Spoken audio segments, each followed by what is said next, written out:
Hello बच्चों, चलिए प्रश्न को पढ़ते हैं। यहाँ पर लिखा दर्शाए गए चित्र में मीटर ब्रिज के तार की लंबाई 80 सेंटीमीटर है, कुल लंबाई और एजे का मान 50 सेंटीमीटर हो तो धारा मापी में कोई विक्षेप नहीं होता है, तो आर का मान ज्ञात कीजिए बच्चों। इस प्रकार से तो ये हमारा मीटर सेतु दिया गया है। चलिए बच्चों, इस प्रश्न की मूल अवधारणा को हम देख लेते हैं। तो बच्चों, इस प्रश्न की मूल अवधारणा में हम समझ लेते हैं कि जो बच्चों हमारा व्हीट स्टोन ब्रिज होता है वो किस प्रकार से होता है बच्चों। तो उसमें 4 प्रतिरोध लगे होते हैं इस प्रकार से।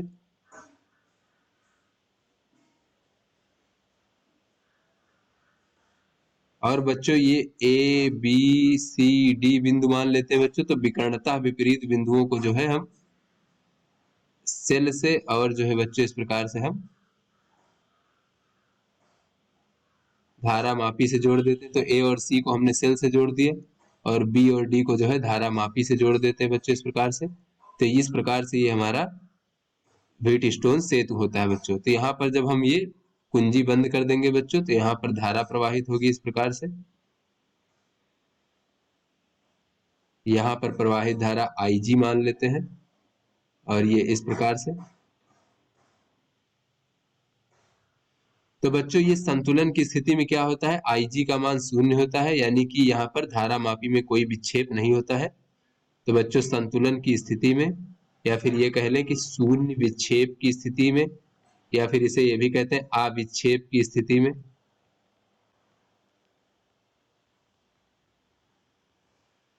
तो बच्चों इस संतुलन का प्रतिबंध क्या होता है बच्चों। इस शून्य विक्षेप की स्थिति कैसे प्राप्त होगी। अगर बच्चों ये चारों प्रतिरोध हम इस प्रकार से P, Q और R, S मान ले बच्चों, तो ये संतुलन की स्थिति तभी होती है जब दो संलग्न प्रतिरोधों का अनुपात जो है वो शेष दो संलग्न प्रतिरोधों के अनुपात के बराबर हो।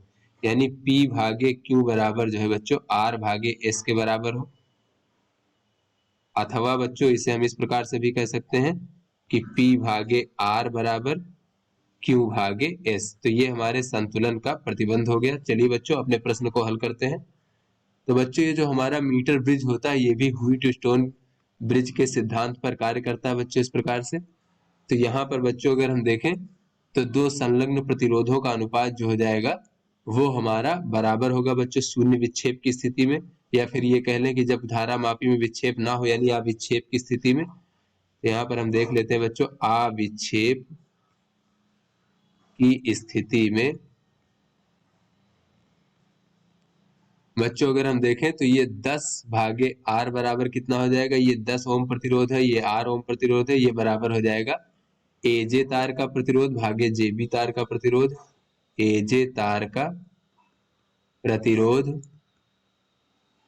और भागे बच्चों JB तार का प्रतिरोध।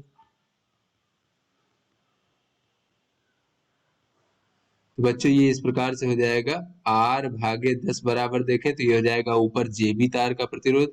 तो JB तार का प्रतिरोध कितना हो जाएगा बच्चों, इस तार की प्रतिरोधकता रो और गुणे बच्चों JB की लंबाई। तो कुल लंबाई 80 सेंटीमीटर है और AJ का मान 50 सेंटीमीटर दिया है, तो JB का मान कितना हो जाएगा 30 सेंटीमीटर बच्चों इस प्रकार से। तो यहाँ से बच्चों रो और गुणे लंबाई बच्चों 30 सेंटीमीटर और भागे अनुप्रस्थ काट का क्षेत्रफल A हो गया। अब नीचे हो जाएगा AJ तार का प्रतिरोध, तो इसकी प्रतिरोध कितना हो जाएगा, प्रतिरोधकता रो और गुणे बच्चों लंबाई, तो ये 50 सेंटीमीटर भागे अनुप्रस्थ काट का क्षेत्रफल A मान लेते हैं। तो बच्चों रो से रो कट जाएगा, A से A कट जाएगा और ये शून्य से शून्य कट जाएगा, तो ये हो जाएगा हमारा 3/5। तो यहाँ से बच्चों अगर हम R का मान देखें तो ये हो जाएगा 3/5 गुणे 10, तो ये हो जाएगा बच्चों हमारा 6 ओम इस प्रकार से। तो ये हमारा R का मान प्राप्त हो गया। तो आशा करते हैं बच्चों ये आपको समझ में आ गया होगा। धन्यवाद।